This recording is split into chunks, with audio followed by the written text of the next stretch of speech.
Hello friends, welcome back to Diplomatic Manthan. My name is Aman Singh. So दोस्तों, हम लोग ने सोलर रेडिएशन के ऊपर चैप्टर स्टार्ट किया था, solar radiation, heat balances and temperature. तो इसमें हम लोग ने बेसिकली अपना फर्स्ट पार्ट जो था उसको ओवर कर लिया है। अब हम लोग स्टार्ट करेंगे अपना दूसरा पार्ट, जिसको हम लोग बोलेंगे क्या? Heat balances. Heat balance. अब ये हीट बैलेंस क्या होता है, किस तरीके से ये वर्क करता है, ये सारी चीज़ें हमें हीट बजट पढ़ना होगा इसमें, और हमें फिर वेरिएशन कुछ देखना होगा। इन सब चीज़ों को हम लोग देखेंगे, फिर कंटिन्यू करेंगे आगे की चीज़ों को। So let's start with our today's topic. But उससे पहले, अगर आपने अभी तक हमारा चैनल सब्सक्राइब नहीं किया है तो जल्दी से उसको सब्सक्राइब कर लीजिए, सो दैट हमारे चैनल के नोटिफिकेशन आपको टाइम टू टाइम मिलते रहें। सो दोस्तों, अगर हीट बैलेंस की मैं बात करूं तो हीट बैलेंस नाम से ही आपको समझ में आ रहा होगा कि ये क्या चीज़ है। हीट बैलेंस क्या होता है? हीट बैलेंस मतलब हीट का बैलेंस होना। मतलब जैसे एक तराजू होता है, एक तराजू होता है, उस पे यहाँ पे आपको दिखता है कि यहाँ पे एक अ, यहाँ पे आपको दिखने के लिए मिलता है कि ऐसे कुछ चीजें बैलेंस करनी होती है ना। अब जैसे अगर ये भारी है तो ये नीचे जाएगा। तो उसी तरीके से हमारा अर्थ भी है, वो भी हीट को बैलेंस करता है। अब हीट कहाँ से आती है हमारे पास? हीट हमारे पास आती है सन से, सूर्य देव से हमारे पास हीट आती है। तो इसको क्या कहते हैं? इसको पर्टिकुलरली एक चीज कहते हैं, और वो क्या कहते हैं? एक्चुअली में अर्थ जो होता है ना, वो मेंटेन करता है एक उसका टेम्परेचर। ऐसे सोचिए कि अगर सूर्य देव ने हीट को दिया अर्थ को, अगर मान लीजिए ये आपका अर्थ है और यहाँ से सूर्य देव क्या कर रहे हैं, आपको हीट दे रहे हैं, और अर्थ जो है इस हीट को सिर्फ रिसीव कर रहा है, ओनली रिसीविंग। सिर्फ और सिर्फ हीट आ रही है, तो क्या होगा? ये बहुत ज्यादा हॉट हो जाएगा, राइट, बहुत ज्यादा गर्म हो जाएगा। तो इसमें लाइफ सस्टेन नहीं कर पाएगी, है ना। तो उसी हीट को निकालना भी बहुत ज्यादा इंपॉर्टेंट है। उस हीट को क्या करना है? निकालना भी बहुत ज्यादा इंपॉर्टेंट है। उसी को हम लोग क्या कहते हैं? Heat balance. अब अर्थ जो है वो किस तरीके से करता है, वही हमको आज की वीडियो में देखना है। तो किस तरीके से करता है, आइए इसको समझते हैं हम लोग। एक्चुअली अर्थ क्या करता है? It maintains it constant temperature. किस तरीके से? जो इंसुलेशन हो रहा है, जितना इंसुलेशन होता है, जितना भी अर्थ हीट को रिसीव करता है, उतना ही क्या करता है? वो एमिट करता है, मतलब वापस भी भेजता है, राइट। इसी को हम लोग क्या बोलते हैं? इसी को हम लोग हीट बैलेंस कहते हैं। अब हीट बजट जो होता है, इट इज अ, इसका एक, अगर मैं बात करूं इसमें हीट बजट की, हीट बजट। अब ये हीट बजट क्या होता है? Heat budget is, it is a perfect balance between, perfect balance between क्या? बिटवीन क्या? बिटवीन इंसोलेशन, इनकमिंग रेज को क्या कहते हैं? Incoming, incoming heat and incoming heat absorbed by earth, and what? And outgoing heat escaping in form of radiation। अब देखो क्या हो रहा है इसमें। क्या बोला इसने? इसने बोला कि एक परफेक्ट बैलेंस होता है, जितना अर्थ हीट को रिसीव कर रहा है और उतना ही वो बाहर भेज रहा है।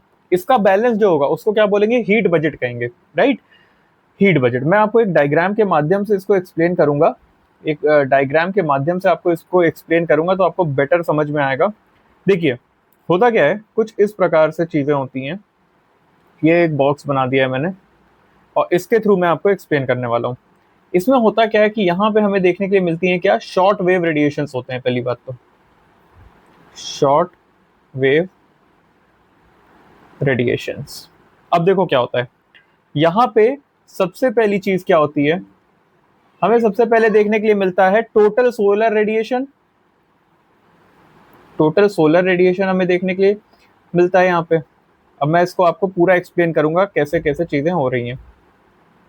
टोटल सोलर रेडिएशन होता क्या है इसमें? अगर मान लीजिए कि अर्थ जो है वो रिसीव कर रहा है। अब यहाँ पे मान लीजिए कि ये 100% रेडिएशन है, यहाँ पे मैं लिख दे रहा हूँ 100% रेडिएशन यहीं पे है। और ये रेडिएशन कहाँ जा रहा है? नीचे। ये टोटल सोलर रेडिएशन है 100%। ये कहाँ जा रहा है? ये आ रहा है नीचे अर्थ तक। यहाँ पे बीच में कुछ क्लाउड्स मिलेंगे। बिल्कुल भाई, क्लाउड्स तो होते ही है ना, कुछ इस प्रकार से क्लाउड्स मिलेंगे, राइट। कुछ क्लाउड्स वगैरह मिलेंगे, फिर क्या होगा, ये हमारा अर्थ है, मैं इसको बना देता हूँ यहाँ पे, ये हमारा अर्थ, ये हमारा अर्थ है। अब होगा क्या, ये जो सोलर रेडिएशन है ये कुछ इस प्रकार से आएगा क्लाउड से होते हुए, राइट, ये क्लाउड से होते हुए यहाँ आएगा अर्थ पे, ये हमारा क्या है, अर्थ। ये जो हमारी येलो लाइन है ये क्या बनाया मैंने, अर्थ बनाया है। अब जब ये अर्थ पे आएगा ना, जब ये अर्थ पे आएगा तो ये क्या हो गया, डायरेक्ट रेडिएशन, इसको आप क्या बोलोगे, डायरेक्ट रेडिएशन, ये डायरेक्ट रेडिएशन हो गया, राइट। अब ये देखो ऐसे समझिए कि वो जो लाइट है, वो जो रेडिएशन है, वो एकदम सीधा तो आता नहीं है, स्कैटर होके आता है ना, कुछ इधर कुछ उधर, तो थोड़ा सा कहीं ना कहीं स्कैटरिंग भी हम लोग को करानी पड़ेगी।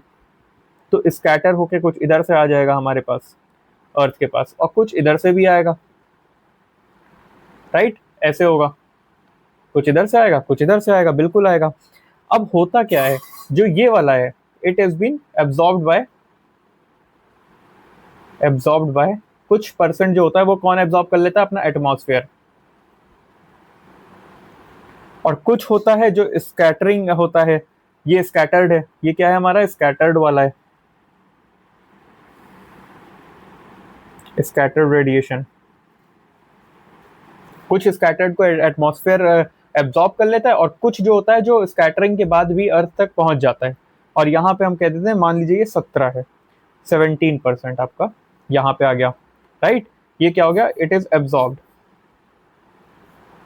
बाय अर्थ, राइट। और ये एब्जॉर्ब्ड बाय अपना क्या हो गया, एटमॉस्फेयर हो गया, ये एब्जॉर्ब्ड बाय अर्थ हो गया, अगेन एब्जॉर्ब्ड बाय अर्थ। ये सारी चीजें हमें पता लगी।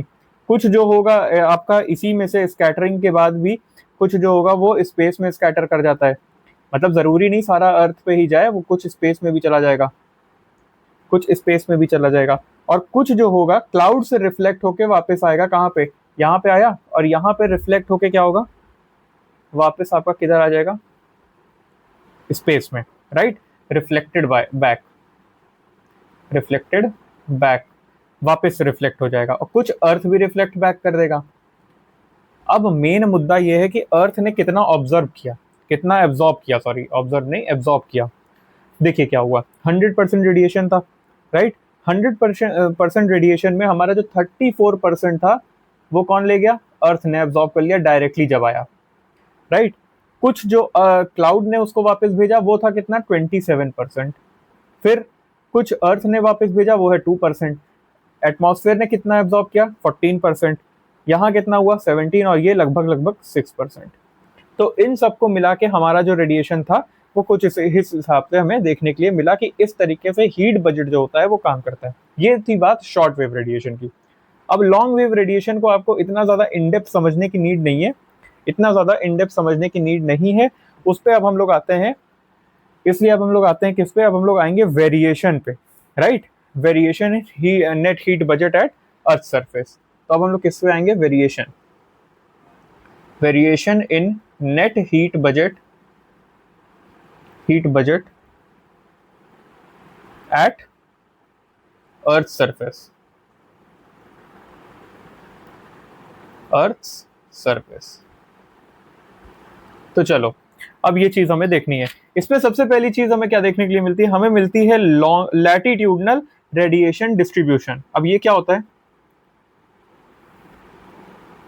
लैटिट्यूडनल रेडिएशन डिस्ट्रीब्यूशन,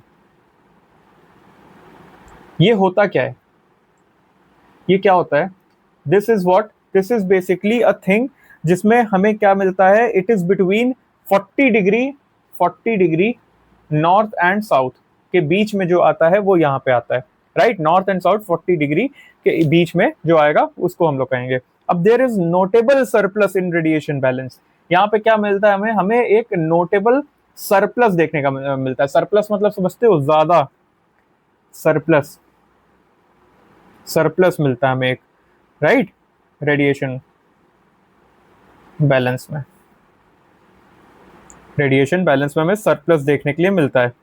तो अगर मैं बात करूं यहाँ पे लैटिट्यूडनल की, तो इसमें जो पोल्स के पास के एरिया होते हैं, जो पोल्स के पास के एरिया होते हैं उनमें हमें रेडिएशन डेफिसिट देखने के लिए मिलता है, पोल्स के पास वाले एरिया जो होते हैं, रीजन जो होते हैं, वहां हमें रेडिएशन डेफिसिट देखने के लिए मिलता है। रेडिएशन डेफिसिट हमको देखने के लिए मिल जाता है। फिर आता है हमारा natural heat redistribution. Natural heat redistribution, अब ये क्या होता है, ये क्या होता है, देखो इसमें क्या होता है ना, ये भी इसमें द एक्सेस हीट जो होती है ट्रॉपिक से, वो सिस्टमैटिकली आपके पोल्स की तरफ मूव कर जाती है। एक्सेस जो हीट होती है आपकी, excess heat from the tropics, tropics जो होती है वो कहाँ मूव कर जाती है आपकी, वो सिस्टमैटिकली कहाँ मूव कर जाती है, पोल्स की तरफ। Systematically moved towards the pole, the poles. चलो ये भी अब हम लोग ने क्लियरली समझ लिया है किस तरीके से सारी चीजें हैं, राइट। अब फिर उसके बाद अगर मैं बात करूं आगे की, तो हमें एक और चीज देखने के लिए मिलती है, हमें कुछ सरप्लस, और मैं उसकी बात करूं तो मैं आपको एक डायग्राम के माध्यम से फिर से समझाने की कोशिश करता हूं, होप आपको ये चीज समझ में आ जाएगा। अब देखिए होता क्या है, होता क्या है कि इसमें मान लीजिए this is a graph, this is a graph, and how it will be working, will be look, देखो ये जो लाइन होगी आपकी क्या होगी, ये लैटिट्यूड्स होगी, ये लैटिट्यूड्स होगी, राइट। ये हमारा हो गया लैटिट्यूड्स। अब ये नॉर्थ साउथ है, मैंने क्या बोला था, 40 डिग्री नॉर्थ साउथ के बीच में होता है ना, तो उस हिसाब से हमें देखना है इसको, राइट। अब देखिए 40 डिग्री नॉर्थ साउथ के बीच में हमें क्या देखने के लिए मिलता था, तो इसको मैं पूरा तो बनाने की कोशिश करता हूँ। This is 70, 60 degree, 50, 40, 30, 20, 10, 0, then again 10, 20, 30, 40, 50, 60 and this is 70। चलो बन गया किसी तरह, थोड़ा सा आई नो थोड़ा सा दिक्कत वाला है ये, इसमें है ये 50, this is 100, 150, this will be 200, then 250, then उसके बाद 300 and this will be 350, right. यहीं तक देखते हैं। हमने क्या किया, हमने 50 से स्टार्ट किया और ये लगभग यहाँ से स्टार्ट किया, कुछ इस प्रकार से हमारा पहले गया कहाँ तक, सरप्लस तक। देखो जीरो पे लगभग हमें सरप्लस प्लस लेके आना है, यहाँ पे लगभग सरप्लस आया और उसके बाद फिर से नीचे आना शुरू, लगभग यहाँ तक। ये थोड़ा सा यार देखो ग्राफ ऐसे बन रहा है तो आई नो थोड़ा बहुत दिक्कत करेगा, बट आपको एक्सप्लेन करने के लिए इट इज बेटर। और ये हमारा क्या होगा, डेफिसिट का। अब ये यहाँ पे जीरो पे क्या जाएगा, थोड़ा सा नीचे, राइट। कुछ इस प्रकार से हल्का फुल्का इसी प्रकार से। अब यहाँ पे क्या बना हमारा, यहाँ पे सरप्लस बना, राइट। ये एरिया क्या बना, ये हमारा डेफिसिट बना, राइट। और ये देखो इधर है ना 70 के आसपास, तो ये पोल्स के आसपास है, लेकिन जीरो पे आप देखो एंड 40 के आसपास देखो ऊपर ही जा रहा है ना, 40 के आसपास ये ऊपर में ये। तो ये मेरा एक्सप्लेन करने का आपको वे था कि भाई आप एक्सप्लेन कर पाओ, ये एनर्जी की बात कर रहा हूं मैं इधर की तरफ। So this was your variation, जो हमारा नेट हीट बजट है अर्थ सरफेस में, उसको मैंने आपको एक्सप्लेन किया है। अब हम जानेंगे टेम्परेचर के बारे में, कुछ चीजें टेम्परेचर के बारे में भी जानना is very much important. Temperature, temperature भी भाई बहुत ज्यादा इंपॉर्टेंट है इसमें। सो टेम्परेचर क्या होता है, it is a measurement in a degree of how hot it is और how cold it is, right. Hot या कोल्ड, कितना गर्म या कितना ठंडा है वो प्लेस, वो चीज हमको देखने के लिए पता लगती है टेम्परेचर के माध्यम से। इसमें कुछ चीजें हैं जैसे आइसोथर्म। अब ये क्या होता है, ये जो आइसोथर्म है ना, ये एक लाइंस होती हैं जो इक्वल टेम्परेचर की जगह होती हैं, उनको कनेक्ट करती है। These are what? These are lines that connects temperature with sorry places with equal temperature. Isotherms. ये क्या होता है sir? These are lines that connecting places of क्या है, with equal temperature, places with equal temperature. अब isotherm जो होता है वो शिफ्ट करता है, राइट, वो it shifts with apparent movement of the sun across the equator. जैसे जैसे सन मूव करेगा वैसे ये भी थोड़ा बहुत शिफ्ट करता रहता है। इसका एब्जॉर्प्शन पैटर्न जो अगर मैं बात करूं तो कैसा रहेगा, अब देखिए क्या होता है, जैसे इंसुलेशन ट्रेवल करता है ना एटमॉस्फेयर में, वो उसमें कुछ रिफ्लेक्शन होता है, स्कैटरिंग होता है, एब्जॉर्प्शन होता है, ये हम लोग ने जान ही लिया था इस पर्टिकुलर चीज में, इसमें कि कुछ भाई एब्जॉर्ब हो रहा है, कुछ स्कैटर हो रहा है, कुछ रिफ्लेक्ट बैक कर रहा है। तो रफली 35 यूनिट जो इंसुलेशन होता है वो क्या होता है, 35 यूनिट जो होता है वो क्या करता है, it is reflected back, it is reflected back, it is reflected back. और अराउंड अगर मैं बात करूं तो ये रिफ्लेक्टेड बैक कहां पे करता है, स्पेस में, it is reflected back into space before reaching earth surface. और लगभग 27 यूनिट की अगर मैं बात करता हूं, 27 यूनिट की अगर मैं बात करूं तो it is reflected from top to top of the cloud, top of cloud, cloud के टॉप से ये रिफ्लेक्ट कर जाता है। और 2% जो होता है वो लगभग हमें देखने के लिए मिलता है आइस कवर, और ये मैंने आपको अभी एक्सप्लेन किया, 2 units are reflected from snow और आइस कवर, आइस कवर। तो अब इसी को, लेकिन एक प्रॉपर एक वर्ड है इसका, the reflected amount of radiation that is called is albedo, right, it is known as albedo of the earth. What is it, it is known as albedo, albedo of earth.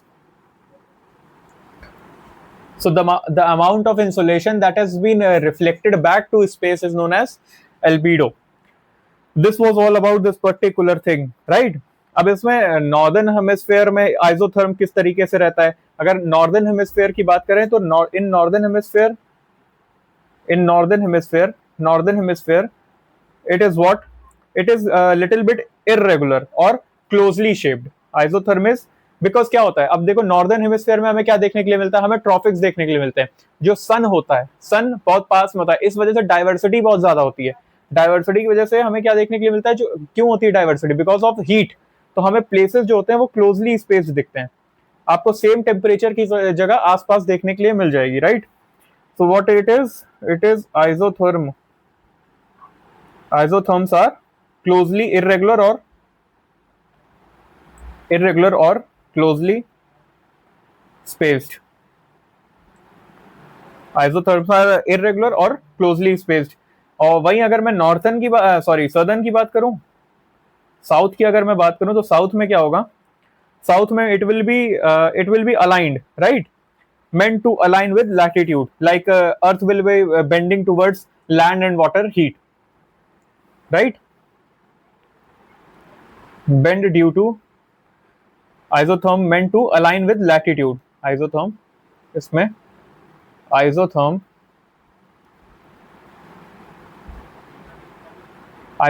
meant to align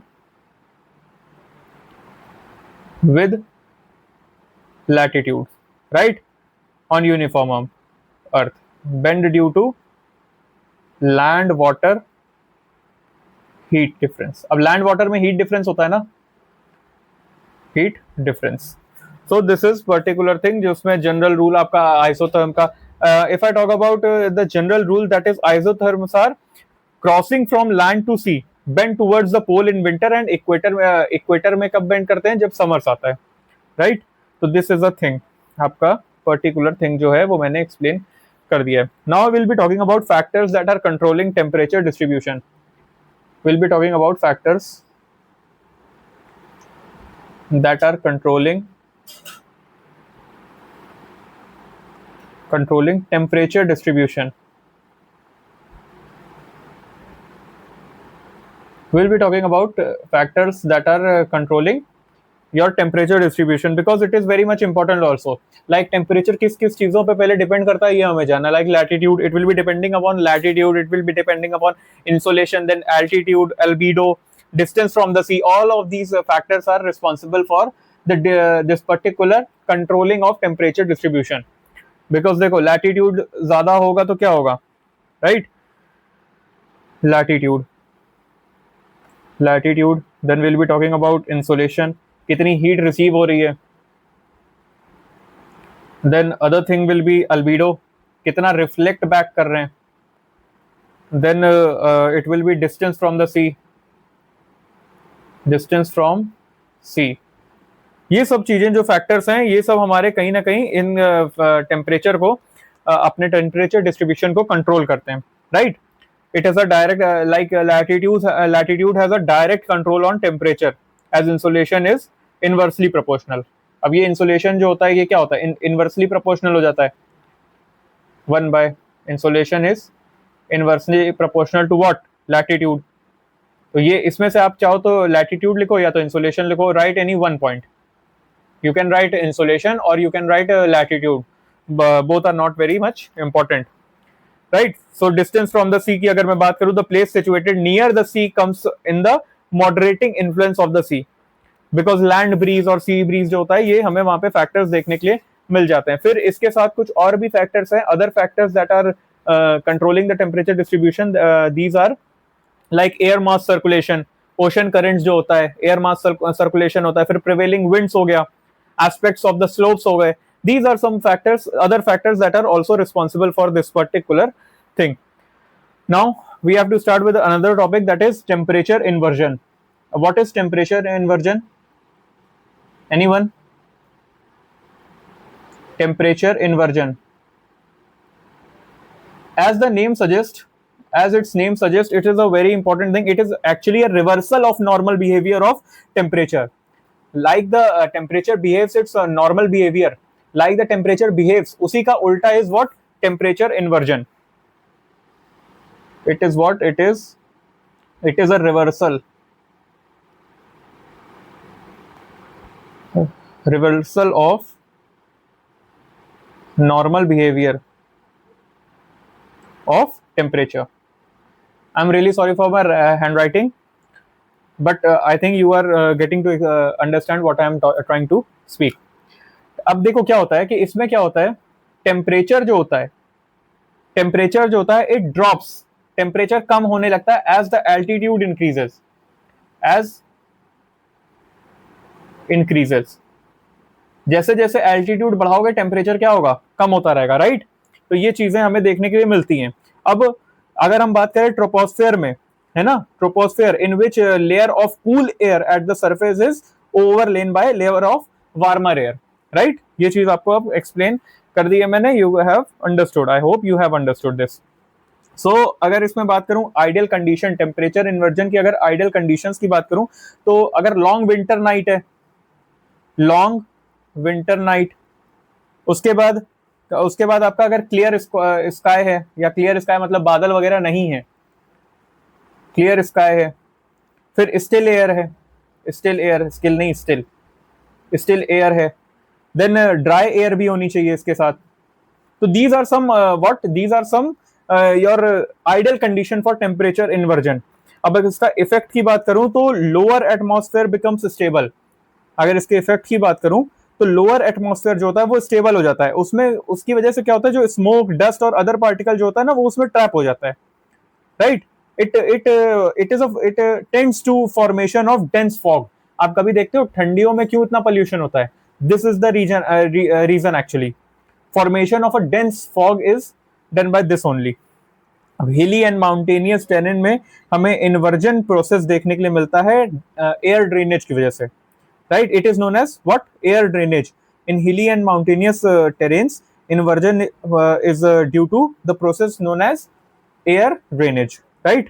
मतलब क्या होता है air drainage, क्या होता है, it is a downward flow of a current, मतलब downward flow अगर current का हो रहा है, right, downward flow of a cold air from a mountain slope. Mountain कैसे होते हैं, ऐसे होते हैं, इस तरीके से यहां से जब डाउनवर्ड फ्लो होगा तो क्या देखने के लिए मिलेगा हमें, हमें देखने के लिए मिलेगा air drainage, right. This was a particular thing. अब we will be talking about air temperature के temperature inversion के types. So we have one type that is surface temperature inversion. इसके बारे में मैंने अभी अभी आपको explain किया था, but again I'll be explaining you what it is. Surface temperature inversion. surface temperature inversion. What it is what it takes place on the layer in contact with the surface, layer in contact with surface, right. Fog formation होती है यहाँ पे. अगर ये इसकी बात करूं तो ये कॉमन होता है कहाँ पे, हाई लैटिट्यूड्स में. हाई लैटिट्यूड्स में, इन लोअर और मिडल लैटिट्यूड्स में जो होता है, लैटिट्यूड्स में ये कोल्ड नाइट में तो आपको देखने के लिए मिल जाएंगे, बट जो आपके वार्म नाइट होती है या हॉट नाइट होती है उसमें इतना ज्यादा आपको ये देखने के लिए नहीं मिलेंगे, राइट. फिर we have valley inversion. It is not very much important, that's why I am explaining in points only. Valley inversion में क्या होता है, ये जो होते हैं ये हिल्स या माउंटेन एरिया में ही एयर ड्रेनेज की वजह से आपके देखने के लिए मिलते हैं. कोल्ड नाइट चाहिए, इसमें हैवी और डेंस जो होता है नाइट फ्लो यहाँ पे देखने के लिए मिलता है, राइट. कोल्ड एयर जो हैवी और डेंस एयर होती है उसकी वजह से it is produce during nights, जो इसमें रात में ये प्रोड्यूस होती हैं और ये under the influence of gravity slope से नीचे आती हैं, जो अभी मैंने आपको ये एक्सप्लेन किया, ये माउंटेन इन्वर्जन जिसे मैंने कहा था, माउंटेन टेरेंस है, दैट्स द रीजन. फिर आता है आपका फ्रंटल इन्वर्जन, इसको हम लोग एडवेक्शन टाइप भी कहते हैं. It occurs when a cold air mass undercuts a warm air mass, right? It occurs when a cold air mass undercuts a warm air mass and lifts it aloft, right? It is unstable and destroys at weather changes. अगर weather change हो रहा है तो वो destroy भी हो जाता है, तो it is not very much strong. It is very much unstable. Consequences की बात करें तो क्या क्या चीजें हमें देखने के लिए मिलती हैं, like we can see fog formation, we can also see frost impact. फिर एटमॉस्फेरिक स्टेबिलिटी जो होती है वो भी हमें देखने के लिए मिलती है, like it restricts vertical air movement that discourages rainfall. Rainfall वगैरह जो होती है वो नहीं हो पाती है इसमें, right. So with this we have completed our this particular chapter, and इस चैप्टर को 2 पार्ट्स में हम लोग ने कंप्लीट किया है. In next particular lecture will be covering all the topics related to, let me check, I think we have to start with atmospheric circulation and weather system. So it is a chapter number 8, and with this we will be completing our geography ka 50% course, right. So with this I'll be taking a leave. We'll be meeting you in next lecture. तब तक के लिए जिसने अभी तक हमारा channel subscribe नहीं किया जल्दी से उसको सब्सक्राइब कर लीजिए, so that हमारे चैनल के नोटिफिकेशंस आपको टाइम टू टाइम मिलते रहें. So guys, we will be meeting you in next lecture. तब तक के लिए जय हिंद.